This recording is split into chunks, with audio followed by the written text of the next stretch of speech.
this is always, I hear the same thing every year, and it's a good thing that we hear the same thing every year. So that's good. We should be proud of that, and citizens hope, hear it, and it goes back to staff, and it goes back to council too, that have been involved and asked good questions, and that's what it's supposed to work. So I think we're in good shape.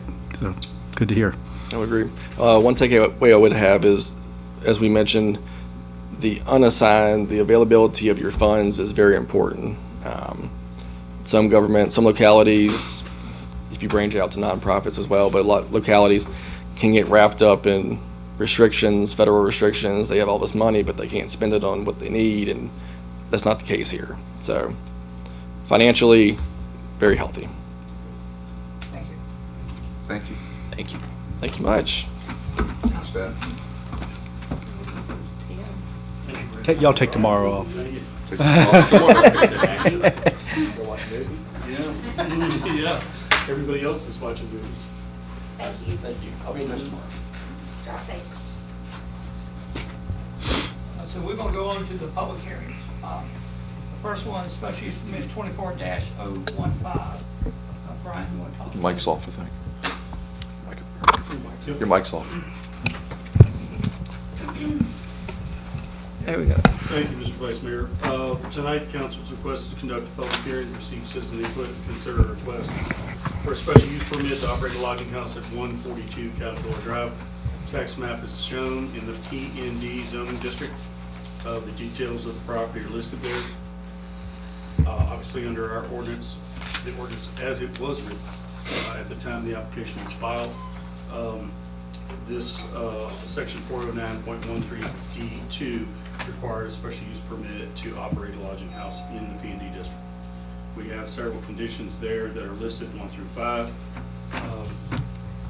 Of note, at their October 17th, 2024 Planning Commission meeting, they held a public hearing, and after that, they had recommended that this application be denied. They 1-3 vote. So that's in your packet. So I open the public hearing for that. Anyone care to speak? Hearing none, I close the public hearing. Do we have any motions? I might have missed this in the packet, but just for curiosity, was that denial because it was inconsistent with kind of our stated priorities based on the ordinance amendment that had occurred, or? I believe so. Based on the council's action at the previous application for a special use permit in the P&D, which was denied at the council level, I think the Planning Commission saw that and kind of realized that and decided to try to continue that trend. Well, I would, pending discussion, make a motion that special use permit 24-015 be denied. Is there a second? I'll second that. Any discussion? With Hearing none. discussion, I would just like to mention that, the last few of these that came through even before our change with the zoning, which I was not in favor of, mainly came down to parking. There are concerns with the parking situation out there when you combine the true residential properties that are full-time residents, and then you mix in the short-term rental and the space out there in the parking and the number of vehicles, even when you ride through. I mean, you can see the challenges that are present. That's one of the biggest driving factors with me as well. I just wanted to share that. Thank you. Any other discussion? We call for the vote. Okay. Mr. Pettit? Yes. Mr. Sowers? No. Mr. Webb? Yes. Mr. Vickers? Yes. Ms. Lillard? Yes. Mr. White? Yes. All right. So we'll move over to the second public hearing, the special use permit 24-016. Mr. Christian? 016, Planning Commission, or Town Council's recommended to consider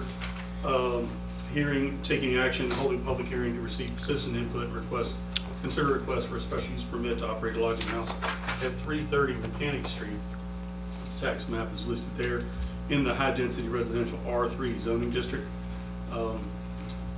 Essentially, this facility was a bed and breakfast for many years in Luray, several decades probably, and for a while it was not operating as a B&B, but now the owners wish to bring it back as a as a lodging house. So there are several conditions that are listed there, 1 through 5. Again, this application came through at a time prior to the council's regulations change, but in either event, it's kind of moot because it's an R3, and nothing changed with respect to R3 zone. At the October 17th Planning Commission public hearing, they received no comments, and they recommended for approval 4-0 on that one, primarily, I believe, because of the history of the facility. Okay. So I open the public hearing for this. Anyone care to speak? We did have one comment, it's in your packet. Okay, Dalton, you want to read the comment before we, I will. Thank you. Dalton Good sent an email. I live at 443 Mechanic Street, Luray, Virginia, 22835, and already have one bed and breakfast beside me now and another possible going in on the other side of me in the near future. That means we will be stuck in the middle. I and my family vote no for continuing lodging houses and bed and breakfasts in our area. We don't need more strangers going in at night, all hours of the night, parties being thrown, being loud. I've seen it all firsthand, including fights. Why can't families move into those homes? We are destroying the housing market by letting this happen. That's a total of 4 bed and breakfasts just on one street, 300 yards apart. It's absurd, and thank you. okay. If you come up and tell us your name and address. Hello, it's nice to see all of you this evening. My name is Betsy Ruth, and I represent Shenandoah River Properties, which owns 330 Mechanic Street. I just wanted to let you all know that I'm here to answer any questions, and I understand that neighbor's concern. We share that concern. We care very much about this property being managed safely and being a good neighbor to the community. We're trying to reopen it because we love this community and we want to have that house be a warm, hospitable place again. So we hope that we'll be able to do that, and if there are any concerns, I'd be glad to address them. Thank you. Go ahead. I do have a question, if I may. I was trying to think back as far as when that was. I was thinking it's probably been at least 30 years. Do you know the actual number of years that has been a I bed and want to breakfast? say my mother-in-law is the one who purchased it. I think it was like 1988. And then she ran it as a bed and breakfast for many, many years. Then she had a health crisis, so she asked my husband to step in to manage the property, and he had a full-time job, so it became a little more difficult. But now I've stepped in to kind of help on it and help run it. So it's Okay. been a while. The house itself was originally a log cabin. I think it was built in the 1860s, and then they built on the kind of grand facade in the front in the 1890s. So it hasn't been registered as a historical property, but it has a very long and storied history in the community. Well, I remember a lot of restoration work and an effort put into it in the early 90s, late 80s, early 90s, I guess Yeah. now. And I was trying to recall from my memory Yeah. to bring it to where it is. So, okay, thank you. I appreciate that. I have one more comment, Mr. Okay. Vice Mayor. You have this at your placements. Came in by email yesterday from Stacy Melton. I would like to voice my displeasure with all the Airbnbs moving in on my street. Mechanic Street is a busy street to start with, but having all of these takes away from housing for our community. Mechanic Street is definitely not the safest place for these, considering the speeding that occurs on this street. Let's not forget not knowing the kind of people to rent them. The latest 3 are just a stone's throw from my home. I find it only sad but a little unnerving to have 3 so close. In fact, one is right across the street from me, and the other 2 are on the corner of the street I travel daily when going into town. What are the rules for accepting these? Is there a limit to how many can be in any area or within the town? In total, where does it end? My concerns are the type of people staying in and about. What will they do to my small area? There are families on my street with children, so how safe is this? Just some things to think about before deciding whether to approve any more of these. Let's take care of our local people a little bit with affordable housing. Sincerely, Stacy Melton. That's all the comments I have. Okay, thank you. I'm familiar with this property, but do y'all also own the Micromack building? Yes, we do. Do you have any plans for that? We are hoping to restore it. I know it was for sale for years, and just sort Yeah. of odd that when the market sort of went up, it's like it's not for sale anymore, so I didn't We know. tried for many years to sell it. We didn't have a viable buyer, and we decided we'd really like to develop it ourselves. once this house is finished, we've been restoring it, we're hoping that part of the reason we want to do it as a lodging house is we can earn income and also stay there to be able to oversee the Micromack when we're in town to make sure everything's going smoothly there. That's kind of the long-term plan. It would definitely be really nice to see something occur with the Micromack, because that's been like a perennial. Question that's asked everywhere, and it kind of, you know, not related to this, but while you're here. Just, Definitely. How will the use change from what it was previously? How will it differ, the experience for the, Well, it was a B&B for many, many years, and so I can't really speak to how it was back then. I only married my husband in 2009, so I wasn't around for all of that, but I've heard the stories about how it was a wonderful place to stay. We did try to operate it as a B&B for a very long time. When I was married to my husband, he had various people come in to manage it, and it was difficult to do that, have somebody on site that we trusted. I've had a lot of experience in the last 10 years managing the properties as Airbnbs, and we like that model a lot better because we have full control over the property. We don't have to have somebody on site all the time that we have to oversee. We can vet everyone who comes through. We don't just accept any booking that comes to us. We actually screen every guest that comes through. We make sure they meet our age requirements. We make sure we know how many people are staying. We make sure why they're coming to stay, because we want to make sure we have control over what's going on at the property. So that's a business model that we have found to be much more effective and a better way to control the property. Yeah, that bed and breakfast model is definitely materially different from what you see with the B&Bs, and, you know, I get the code and go in there and that's that, you know. So. Did y'all have a lot of different property owners? Because I was only aware of one for many, many years. That particular address, we had somebody take it over, I believe it was 2013, and they operated as a B&B for many years. They were supposed to buy it, and they never secured the financing, so it became a long, drawn-out, difficult situation because they were very dear friends of ours, and we wanted to help them be successful, and ultimately we had to ask them to leave and take over again. Maybe more discussion? yeah, just one to clarify. So it would be 3 bedrooms available to one renter, or would it be? So Three we're not renters? operating, it was set up with individual suites. There are 4 bedrooms. Each bedroom has its own bathroom. And then there's a communal area with kitchen, living room, dining room.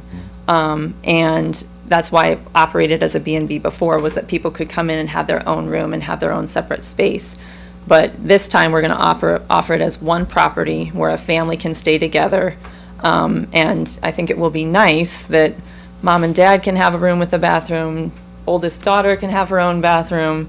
I think it will be nice for a larger family to be able to stay there. Okay, So- that's what I but that's thought. what we're I just- looking for. I just is had a little sheet of. Single down stay my- at the wanted to clarify. entire home is what 3 we'll be individual renting. groups could not rent that. That's not how we're doing it, no. Yeah, if it was a B&B, we could do the individual suites, Right. but we decided that's just not the model we think makes sense. Right. Okay, thank you. Right.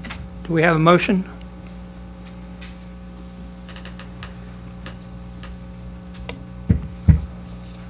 I have a motion. In accordance with the recommendation by the Planning Commission, I move that the special use permit 24-016 be approved with the conditions as presented. Here a second. I'll second that.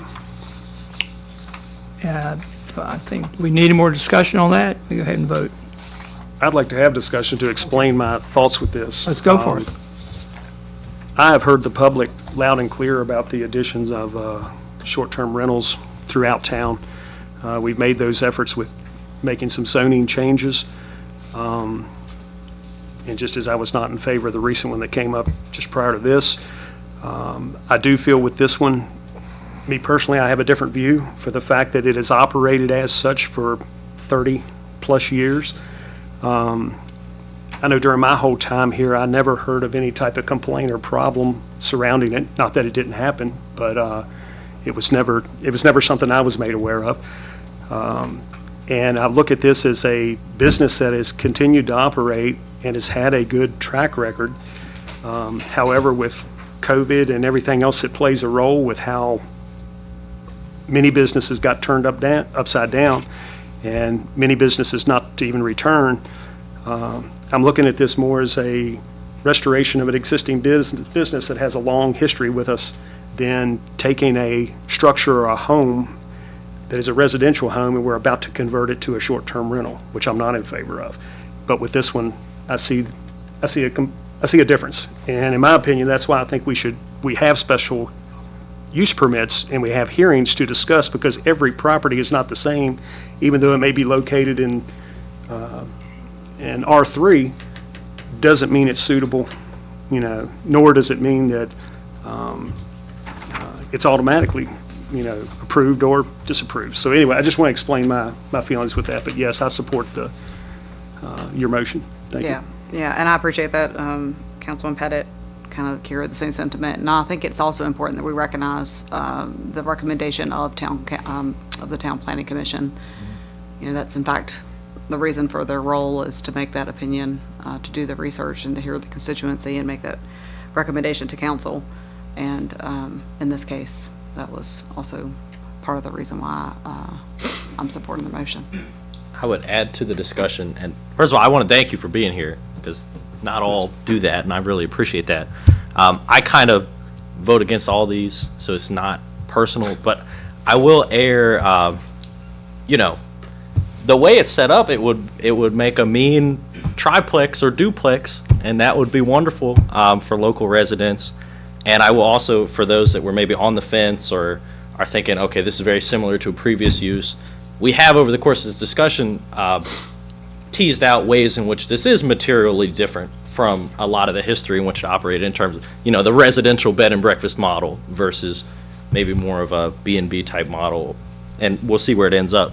But just voicing the other side of it, I will be a no, but it's not personal, and I do really appreciate your being here. That means a lot.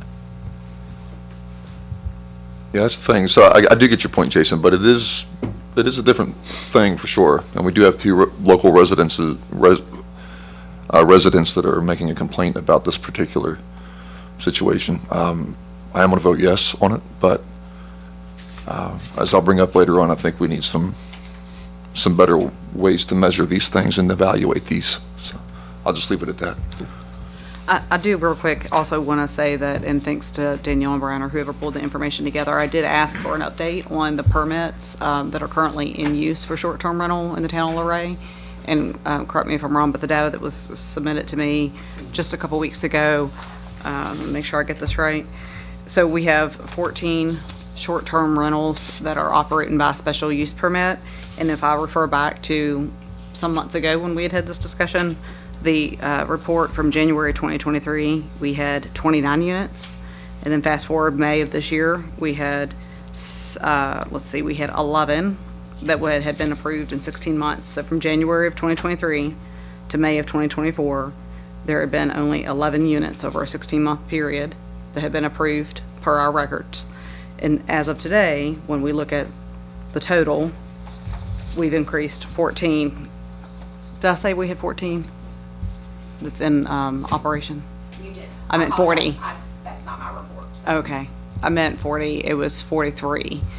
It's 43. The difference between the report that Mr. Chrisman provided a couple weeks ago and the January 2023 report is a total of 14 additional units. Forgive me for getting that twisted. Okay. So 43, they're in operation compared to 29 of January 2023.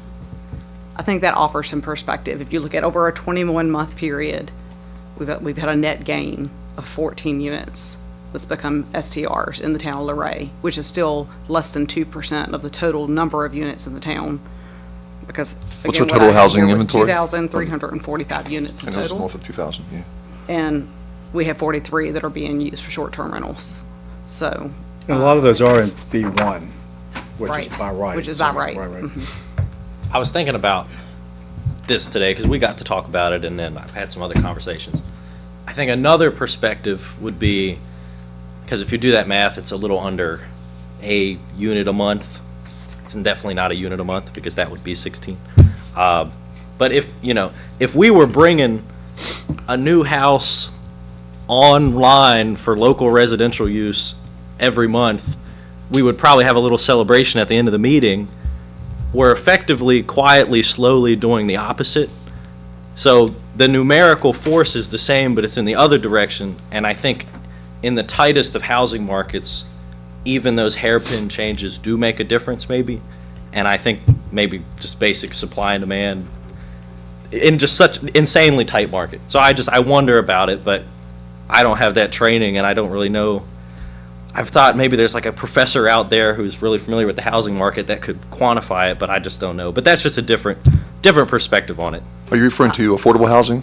Well, I'm just Per saying. month, because you were saying if we brought one more on per month, because we brought in a lot more than that. Yeah, well, I'm saying if instead Ray of Landing alone, but if instead of, sometimes we have these meetings where we approve 2 or 3.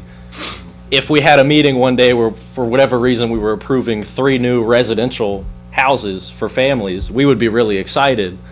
When we do the opposite, by taking things off the market, we just kind of rubber stamp it. So that's just a different perspective on it, but. I did pull the permits for the building, through building and zoning for building for 2024 in the town of Luray to date. And we've had a lot, thank God. 63 units has been permitted for new build in 2024 in the town of Luray. And in 2023, we had 104 new units in the town of Luray. how many? 104. Dwelling According, Wow. yes, I according guess a to, lot of that's So probably. 167 in 2 years. and yes. Luray From Landing would be a lot. From January, yeah. 167. And I have That's the where it's information here. I'm happy to share P&D, with council. Fairview, So 10% of the 10% of the new builds would be offset by the short-term rentals, effectively, roughly what we're getting at. and if there were a way that we could break it down to who are the different new units accessible to, I have an intuition that probably a much smaller percentage of those new units are actually your workforce housing on like a teacher salary or a entry-level law enforcement salary. But again, that's something where I wish I had that data or that expertise to look at it in that way. But I think before Luray Landing came on, I think the most we ever did in a year back in the early 2000s was like 22.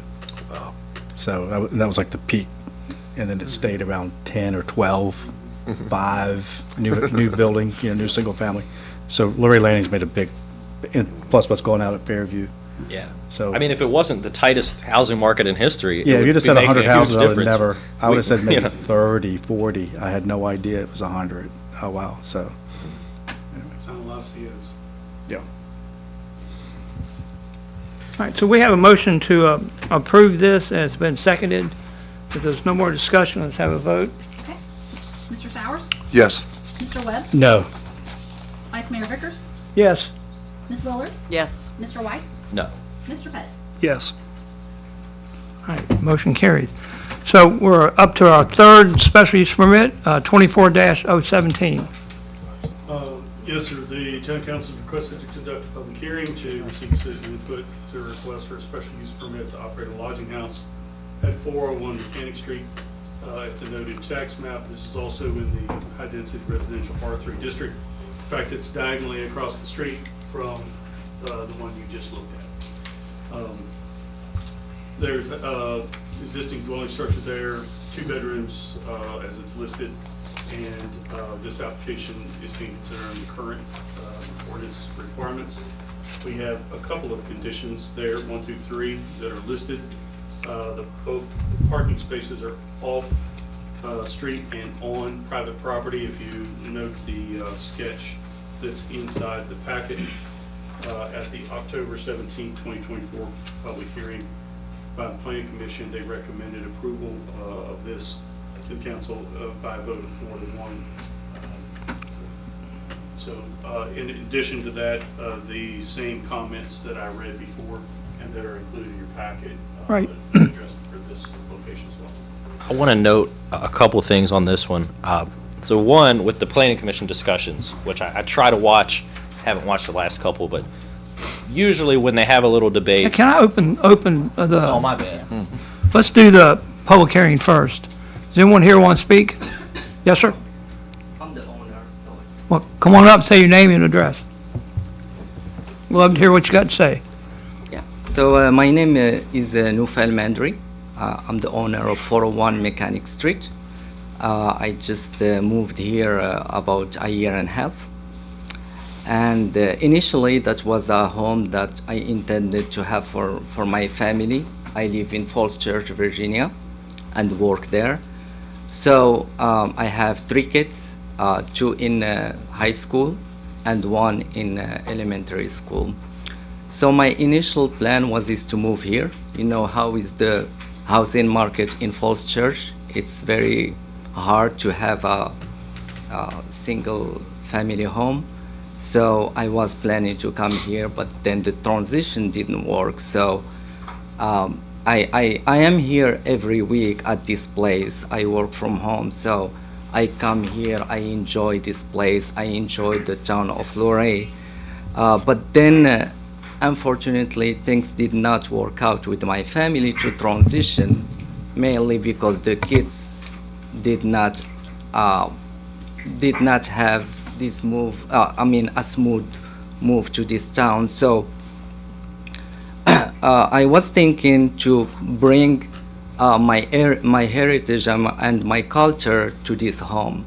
It's a 1913 home, but I wanted to add to it a Moroccan culture flavor and add to the many wonderful things in Luray. It's a touristic attraction, the culture of Morocco, so a visitor can enjoy a stay in a Luray short rental home, but then traveling across the ocean to discover the wonders of a country that not a lot of people know about. So I am trying to add tourism to this town that I love and my family love. And if it wasn't really for the expenses, and I hear the residents' concern, and I totally concur, because I am not someone who would favor adding noise or chaos to the street. What I'm looking for is to add a charm and nice memories to whomever visits Luray. So as I said, I still enjoy this place. I want to be part of this town. Things did not work out well, so what I'm looking really for is to have just few people to come and discover the rich culture of Morocco. I'm not looking to add chaos or any disturb to my neighbors, which I have a great relationship with so far. Any questions? I've been to Morocco. Oh, nice. It was a while It's not a ago. question. That's cool. His neighbor, Dorothy Emerson, supported him in an email that's in your packet as well. She lives right behind Right behind. 125 Lee Street. So she said she couldn't attend the meetings, but she did want to send an email in support. Okay. She had no objection to the lodging house. Good to hear. All right, thank you very much. Thank you. Thank you. Thank you. So, if there's no other speakers for the public hearing, I close the public hearing. We have discussion. The notes that I had on this one were, a lot of times when the planning commission approves these, a couple times in the past, they've referenced the fact that council has telegraphed its intent to pump the brakes in neighborhoods or stretches of street where these things become really saturated. And we've had that discussion before and sort of, I think, come to a consensus on that intent. I would argue that this is an example, and staff was very generous in providing this map of existing and proposed short-term rentals on that stretch of Mechanic Street, and also some nearby streets like Hawksbill Street and Court Street. And I think, that for me is grounds for denial. I think this preponderance of comments from people, particularly one of which it sounds like will be catty-cornered in such a way that they'll be beside the old Woodruff House and across the street from this one. For me, those, based on our past statements on examining neighborhoods where these things become really saturated and the concerns that people in the neighborhood have brought, I don't think that it's crazy to deny this one. This is also an example of one that was residential and is coming off the market, as opposed to one that, like the Woodruff House, was for a long time a short-term rental. And I also did the math, and I didn't print it out this time. I was going to bring it next time. If you consider both adjacent properties and across the street properties, this would, if we approved all of the ones on Mechanic Street that are proposed, it would double the exposure to that neighborhood in terms of people that either live beside a short-term rental or live across from one. And it would actually create a situation that does not currently exist, where at least 2 residents of Mechanic Street would be on both sides surrounded by short-term rentals, which is a unique set of circumstances. That was one of the things that made us really concerned about the P&D, which we started to act on. So I'm just airing the reasons that I think are consistent with past council reasoning to maybe deny this one and look at denying some of the ones that we have coming up. Any other discussion? I do have to thank the gentleman for being here, because again, it does mean a lot. Yes, thank you. I appreciate you being here. And I echo Alex's comments. It's just been in my mind here for the past several months. And like I say, I hate to pull away from the residential housing stock as we convert. And, with the Woodruff that had been there for decades is a different situation in my eyes. So, yes, I agree. Thank you, Alex. I've been thinking about this one a lot. That's also a very busy road, Mechanic Street, through that section, and that turn right there. I mean, frankly, I used to live on, across from Lancaster's, there on the other end of Mechanic, and it was the same thing. If this was beside me then, it wouldn't have made a bit of difference, because I could hear the beep of the trucks going in and out of the electric plant, and I could hear Leroy doing something across the road. I could hear people on the Greenway, and even more so, I could hear people zipping up and down the road. So it really wouldn't have been any type of issue there. It's more, the only issue I would have with it is it takes away from that neighborhood feel for it. But honestly, I can't see a good criteria. The fact that the Woodruff House used to be a bed and breakfast, which is not the same thing as an Airbnb, I don't see it as that distinction. I don't see the distinction to be that significant in order to warrant voting no to this. And I would also echo what one of the commenters said, which I had to check out myself. I mean, you could, it's like a 600, if we're talking about corner of this proposed one to the one that's going to come up at Steve's old house, I mean, you're talking about a 600-foot, not even that actually, stretch of street where, you could probably, I don't know, have a heck of a, T-shirt cannon or something that could cover that distance. I mean, it really is a saturation unlike anything we've seen in the rest of town other than the P&D, and we acted on the P&D and tolerated it for a long time because we thought it would affect whether people would invest in those units and build those units. So I think that reasoning definitely stands. Get that. And pending further discussion, I would actually move that the special use permit 24-017 be denied for reasons of removing existing residential housing stock, the saturation in the neighborhood, and the pronounced concerns of several neighbors. I'll second that. We have any discussion on that? We have a motion and a second to deny. Danielle? Mr. Webb? No. Vice Mayor Vickers? No. Ms. Lillard? No. Mr. White? Yes. Mr. Pettit? Yes. Mr. Sowers? No. Okay. So, Motion now, fails. does that mean we've approved it? Since No. we- Yes. No. No. Now I think We we need ju- a motion to approve. Now we it. need a motion to approve, if that's what we want to do. You need a motion to approve now. Yep, yep. What do I hear? I'll have a motion. In accordance with the recommendation by Planning Commission, move to approve the special use permit 24-017 with the conditions as presented. We have a second? I'll second that. Any discussion? Daniel? Vice Mayor Vickers? Yes. Ms. Lillard? Yes. Mr. White? No. Mr. Pettit? No.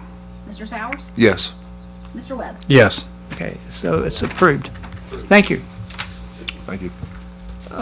Okay, we're down to discussion items. I don't have anything listed for that there. No, we, No. Just the next two are The additions. two new additions. All right, so then, number 10 is the action items. 10A is, I don't have that one written down. Moratorium. That's Joey. Okay, yeah, I'd like for us to consider as a council a moratorium on Airbnbs for a period of 3 months. And let me give you my rationale. So I think tonight was a good illustration of our zoning-based regulations for Airbnbs is less than ideal. I would like for us to consider, definitely under strong legal counsel, some different criteria to use. I'm not putting forth anything because, again, I don't know the legality of any of these things, but I'd like for us to consider, if it's feasible, things like the percentage of renovation as a percentage of the overall property value, so that it's achieving one of our goals of taking blighted properties off of the market and making those look nice to add to our town. So that's one objective we want to have. Another objective is ideally for it to be to the benefit of our citizens primarily. So if there are any criteria that we could use that would help achieve those ends, such as property must have been held for a certain period of time prior to it becoming an Airbnb, because I can think of situations where, let's say Stephanie gets a great new job somewhere and she's going to be out of the country, she's going to be in Europe for 3 years. She wants to do something with the property and doesn't want to sell it, wants to be able to come back. So because she's owned this house for a certain period of time, she has a vested interest in it where she can come back to it. Or even somebody like the folks out here that have been a part of our community for a lot of years, even if they don't live here, they still have a vested interest in our community as witnessed by them holding a property here for years and years, right? And they come here and we see them. So any criteria that we can come up with like that, I think would be very good. Other things to consider, right now, under our current regulations, there are certain properties that would be great fits, and they're not even under consideration. They're set back from the road, they don't really have any nearby neighbors, they have plenty of buffer area, got a nice yard for recreation, but they're in their own zoning district. So it's not even up for consideration, but instead we're talking about properties that are, frankly, would be much more of a nuisance to a neighbor if you do get the wrong person and they're renting. So I'd like for us to reconsider this thing, take a step back if possible. If it's not, and we have to do it zoning based like it's done pretty much everywhere else, then so be it, we'll make the best of it. But I'd like for us to consider a new set of criteria. And I'm requesting the council put a moratorium on acceptance or denial of any Airbnb for 3 months. So I would make that motion. I would like to, I'm sorry. Go ahead. This is maybe additional detail for what that motion looks like. Obviously, I think it made sense to do the ones tonight. I know the ones for next month are counting on their hearing. Maybe we can cover their expense for the ads. I don't know what we can do. I would love to engage with the ones from next month and see if there's a way to, if not push it for that 3-month period on those specifically, push it to the new year somehow to make it part of that moratorium. Because it would be weird to start having the discussion about writing the regulations and then approve 2 more in the same meeting. But obviously, we couldn't do that tonight because, they're here. People have taken time out of their day. But I don't know how that would work from a legality and maybe legal risk standpoint. So I was prepared to say, Joey, I would support that. I think it's a good recommendation. However, actually, maybe a little bit opposite of what Alex was thinking is, I was prepared to ask, staff about, we will have those, is it 2? We have 2 that'll have public hearings tomorrow night at the planning commission. And then they'll be at they're already advertised to be at your December 9th regular council meeting for public hearing. I think it would be a poor taste to ask to delay an action on them. I think that we should allow it to go through the process because they've already started. Allow it to go through the process, receive the recommendation from planning commission with the understanding that from tonight going forward, our intention is to not accept any more applications for STRs until we have the time to get our heads together on this and think, whatever that date of the expiration of the moratorium. We certainly support that.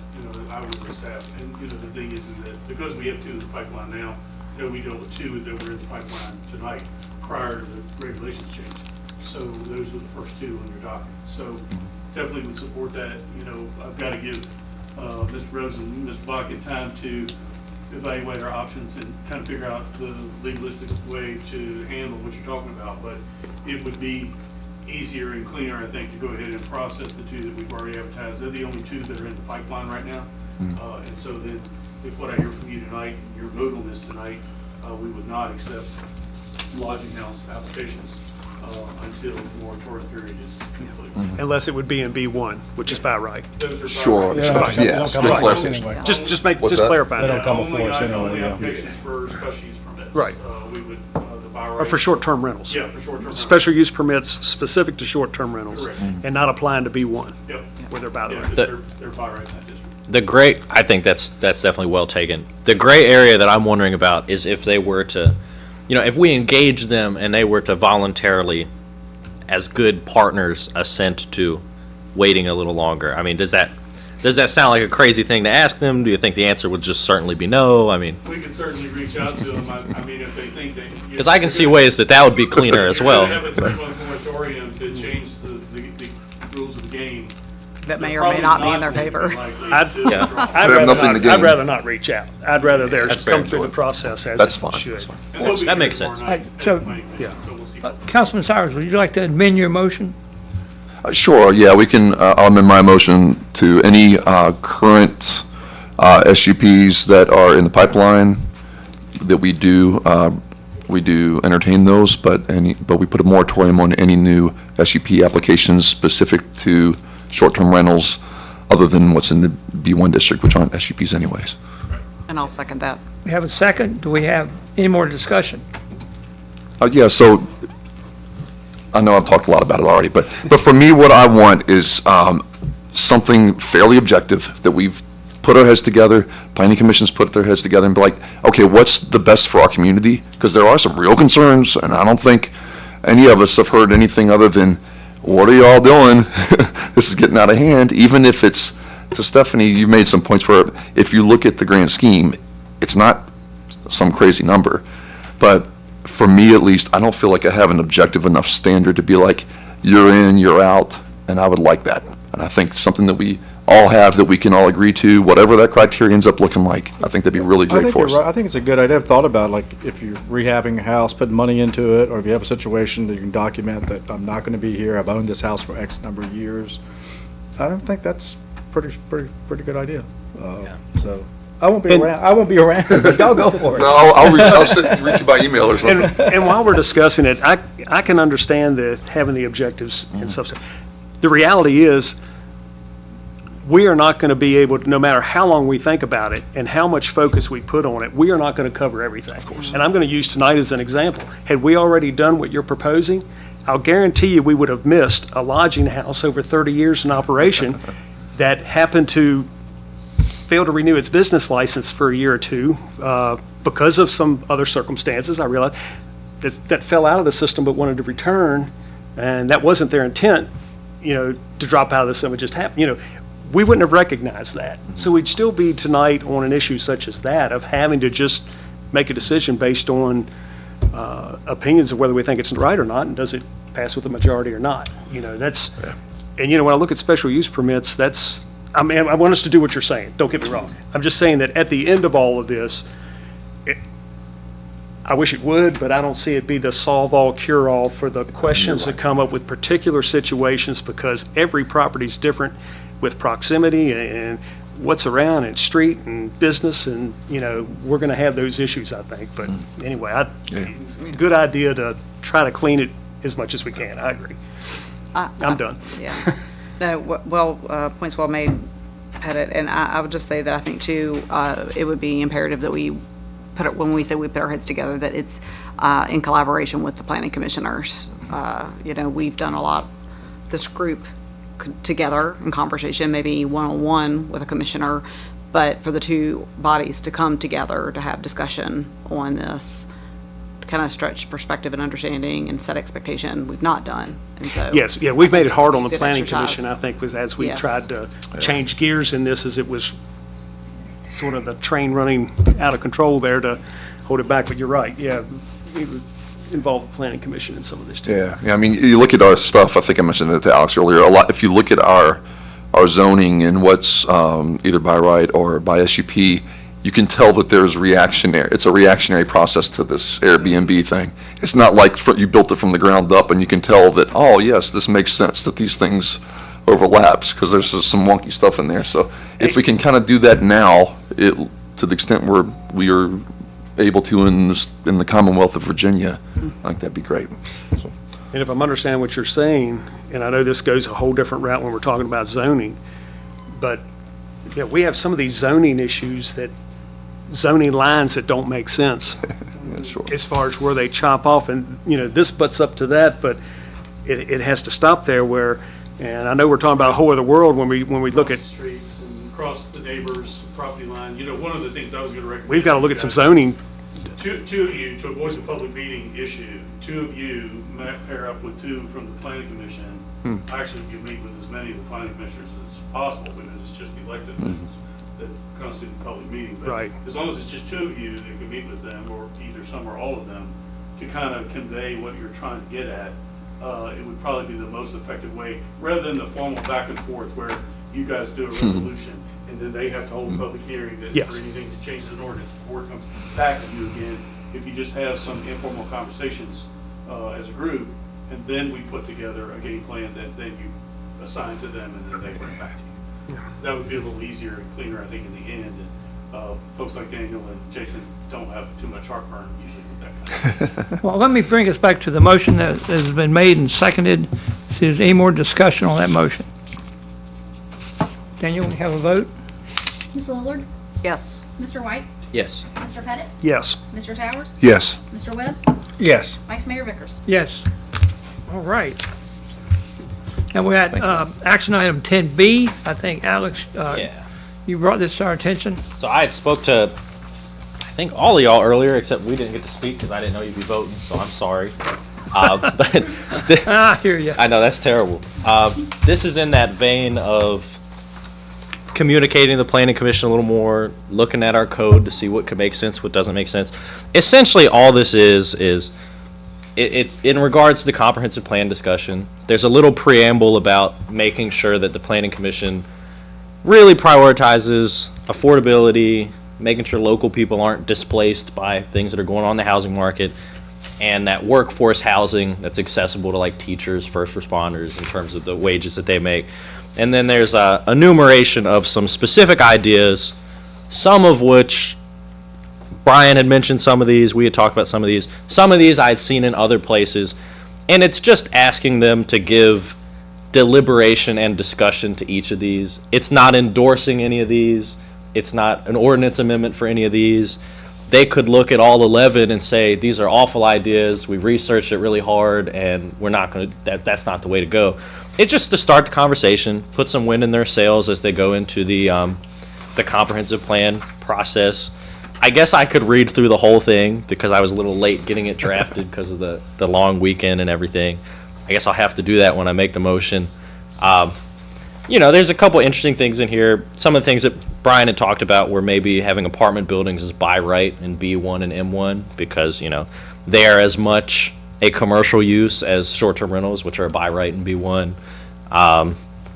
Another one is, looking at manufactured housing and whether it can make sense to have those by right in some places. We had this discussion by phone, a couple of us, where maybe it won't. But just looking at that, seeing if maybe we can tie it to HUD standards or have some of our some other standards. Or maybe they would just say, hey, that doesn't make sense. We'd rather have a hearing on each one to make sure that it's of quality. But just to start the conversation on all these different topics, they might shoot them all down. But just to give them a little roadmap up front. And it also is written such that it encourages them to, give full discussion of any other ideas or approaches that staff might identify, or stakeholders. So not committing to anything, just starting conversations. And all of these are sort of near and dear to me. Some of the ideas are a little more out there. You've seen some places that have had recent comprehensive plan rewrites.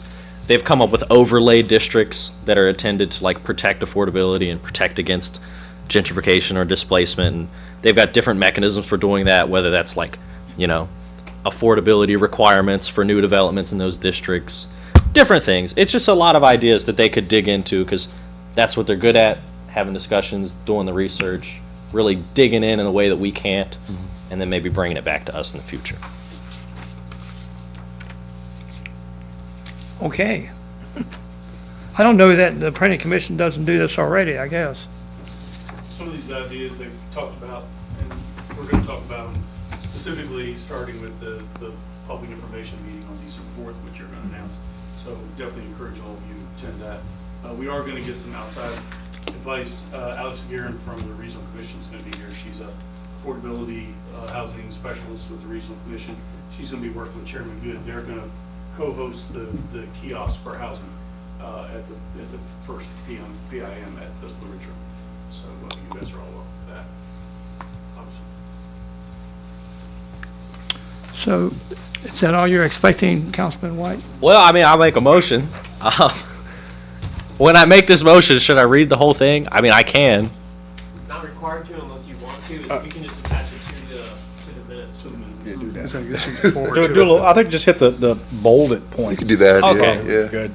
All right, well, I will make a motion for council to adopt the housing affordability resolution as presented, with the highlighted sections about prioritizing affordability, really being serious about displacement issues and workforce housing, and some ideas include consideration of apartments by right in additional districts, such as B1 and M1, review of lot sizes for new development where appropriate, evaluation of subdivision ordinance criteria, revising the planned neighborhood district for affordability, review of setback requirements where appropriate, reducing zoning barriers to transitional housing in a safe way, implementing an affordability and anti-displacement strategy section in the comprehensive plan, as other localities have done, examining an anti-gentrification or anti-displacement affordability overlay district, expanded housing options in each district where appropriate to the character of the district, allowing manufactured homes as a by right use, and reevaluation of other local requirements, in addition to any other ideas or strategies identified as promising by staff or major stakeholders. Second that. We have a second? Any discussion on this? Just for resolution, it's kind of, it's more of like a referral to the plan commission. Yeah. Right. Yes. That works. Yeah. That okay. works. Yeah. Just I can amend my clarification. motion if that's necessary.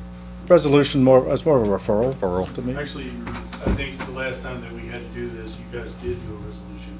Okay. To It's make the referral to the plan. resolution to refer. Referral resolution, yeah. There you I know go. where you're coming Consider. from. Resolution to refer. And you got the text, and I can give you more copies of that. You can send it to me I electronically. can send you a PDF, yeah. Yep. Thank you. Yep. Appreciate your work on this, Alex. Thank you very much. We all good? Okay, let's vote, please. Mr. White?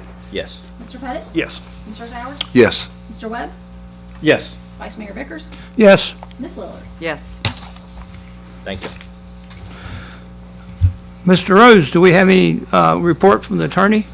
No comments from the attorney. All right. Council, you have any comments otherwise? Other items? We got, I got a couple announcements. Well, I congratulate Stephanie Lillard to become the next mayor. Excellent. Congratulations. And with great pleasure, I can say that Councilman Pettit and Sowers has been reelected, and we welcome Charles Butler III at our January meeting. That would be my son. Should, the second. I'm junior. Thank you for getting that right. Then there's a couple of reminders.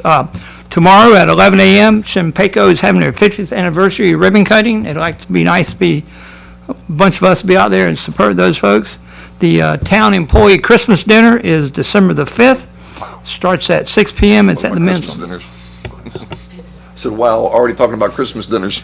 We don't have a meeting for the work session, so the next meeting is December the 9th, which is after the Christmas dinner, so I figure we better say We're something. going to do it Thursday? Thursday? Yeah, it's going to be a Thursday. Okay, all right. And let's see, there is on the 4th, December the 4th, from 7 to 9 p.m. at the Blue Ridge Room at the men's one, the comp plan first meeting, issues open to the public. And we encourage all of us to come out there and help find out some input from what people think. The only thing else I have left is that, since I won't see you, hopefully everybody has a happy Thanksgiving, time with family, and this meeting is next. May I speak? Mr. Vice Mayor? Yes, you can speak. Well, Ron, I want to thank you for filling in for me tonight. You did a great job. You had a lot going on, and you did very well. I also want to compliment the Parks and Rec Department and LDI and Jackie for a wonderfully planned Halloween event. That was a year that I think we all agree we had more kids even than we had last year. I do also want to commend Alex. He was the keynote speaker at the American Legion Veterans Day ceremony yesterday. He did a fantastic job. I would urge you all to, Manny Harrington has a nice recap of his remarks, and I think you'll learn something very interesting about Luray that I didn't know. Also want to mention that Southern Living made a very nice comment about us, and I think they called Luray somebody help me with this, the most undiscovered little small town of Virginia. Was that the right term? Yes, sir. Does anybody remember exactly what they said? Was it most undiscovered? Okay. Yep. Anyway, and I will join Vice Mayor Vickers and wishing everyone a happy Thanksgiving. Sorry I could not be there tonight. That's all.